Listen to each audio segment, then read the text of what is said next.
फिर दिन हुआ पुरानी रात का, करे सो शुक्र हम खुदा की जात का, खुदा की जात का, नया फिर दिन हुआ।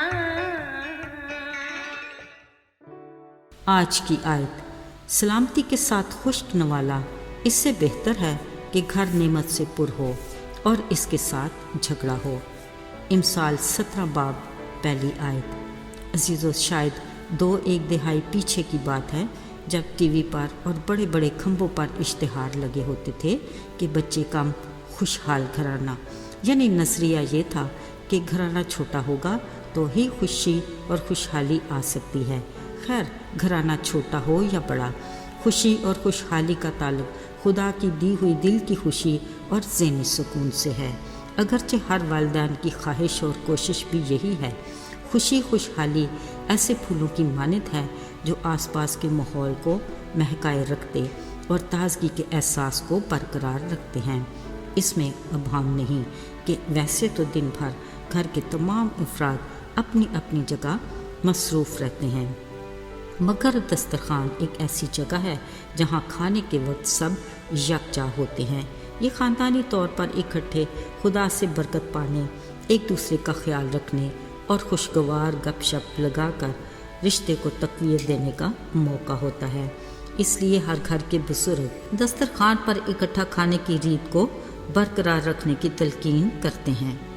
अजीज़ों, कलाम मुक़द्दस में भी दस्तरखान यानी खाने पीने के बारे में सुलेमान बादशाह की किताब इमसाल में बड़ी हिकमत वाली बात कही गई है। लिखा है, सलामती के साथ खुशनवाला इससे बेहतर है कि घर नेमत से पुर हो और इसके साथ झगड़ा हो। अजीज़ों, अच्छा खाना पीना घराने की खुशी खुशहाली की ज़मानत नहीं और ना ही खानों से भरा दस्तरखान खुदा की नेमत की दलील। ऐसी सूरत में जबकि घर के 7 अफराद हैं, सिर्फ 3 दस्तरखान पर तशरीफ़ फरमा है और वो खाने को इस अंदाज से खा रहे हों जैसे कोई मजबूरी या लाचारी हो।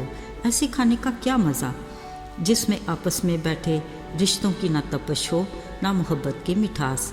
असल में इस बेदिली और बेसुकूनी की दस्तरखान की वो खाली सीट है जिस पर अनसीन गेस्ट यानी खुदा बाप शामिल ही नहीं। अजीज़ों, ऐसे वक्त में खुदा के बंदे दानियल का वाक़या याद आता है, जहाँ बादशाह के हुक्म पर शाही खानों से दस्तरखान सजा था। बशमूल दानियल और उसके साथियों के दीगर मशीरों को खाने की खुली दावत थी, मगर उसने इन खानों पर खुशनवाले यानी साग पात को तरजीह दी। यानी उसने इस बात का एहसास था कि इसमें उसकी सलामती और खुदा की रज़ा है। उसको इस बात की भी तसल्ली थी कि साग पात के इस दस्तरखान पर उनका अनसीन गेस्ट यानी खुदा हकीकत में मौजूद है। अजीज़ों, याद रहे, अपनी ज़िंदगी में दस्तरखान की अहमियत को कभी दरगुजर नहीं करना चाहिए, क्योंकि खुदा का फरमान है, बस तुम खाओ या पियो, कुछ भी करो, सब खुदा के नाम को जलाल देने के लिए करो। साथियों, शायद खाना पीना हमारे ख्याल में महज पेट भरना या मुंह का जायका है।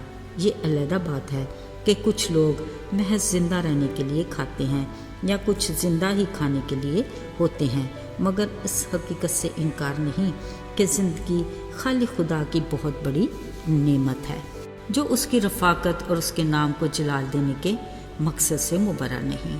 सो हमें अपनी तख्लीक करने वाले खुदा के इस मकसद को पूरा करने के लिए शुक्रगुजारी के साथ खुशनवाला हो या उसकी नेमत से भरा दस्तरखान उसकी शराकत के साथ दिल की खुशी और ज़हनी सुकून कबूल है।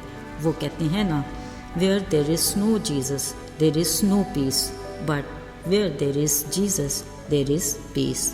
अजीज़ों, ये महज अल्फाज नहीं, अगर हम हकीकी तौर पर इनकी अहमियत को जान जाएं तो आज हमारे घरों के दस्तरखान हमारे लिए खुदा की तरफ से बरकत, खुशी, खुशहाली के वो अनमोल तोहफे होंगे जिनका कोई नेमुल बदल नहीं। अजीज़ों, आज के दौर में जहाँ हर शय में मुकाबलेबाजी, दिखावा, अना पेश है, वहाँ अक्सर औक़ात हमारे दस्तरखान भी नुमायाँ ही रहते हैं।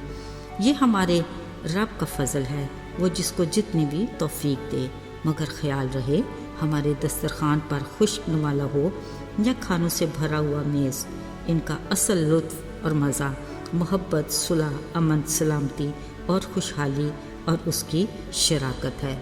مقدس کلام کے مطابق ہمیں اپنے گھر کے دسترخوان کو درگزر نہیں کرنا چاہیے، بلکہ بطور مسیحی ہمیں اس کی شراکت کو محسوس کرنا اور مرضی کو جاننے کی ضرورت ہے، تاکہ ہم اس کی دی ہوئی دیگر بے شمار نعمتوں کے ساتھ اپنے دسترخوان کی نعمتوں کو بھی بھرپور لطف اٹھا سکیں، تاکہ اس کے فرمان کے مطابق خدا باپ کے نام کو جلال دینے کا وسیلہ بنے۔ آئیے دعا کریں۔ اے آسمانی باپ، تو جو ہمارا خالق ہے، ہم تیرے شکر گزار ہیں کہ تو اپنے وعدے کے مطابق ہمارے کھانے پینے کی خود فکر کرتا ہے، ہمیں ضرورت کے مطابق مہیا کرتا ہے۔ توفیق عطا کر کہ ہمارے دسترخوان اور کھانے پینے کے وہی لوازمات ہوں جو تیری مرضی کے مطابق تیرے نام کو جلال دینے کا وسیلہ ہوں۔ ہمیں ہر اس شے سے باز رکھ جو تجھے پسند نہیں۔ یسوع کے مبارک نام میں آمین۔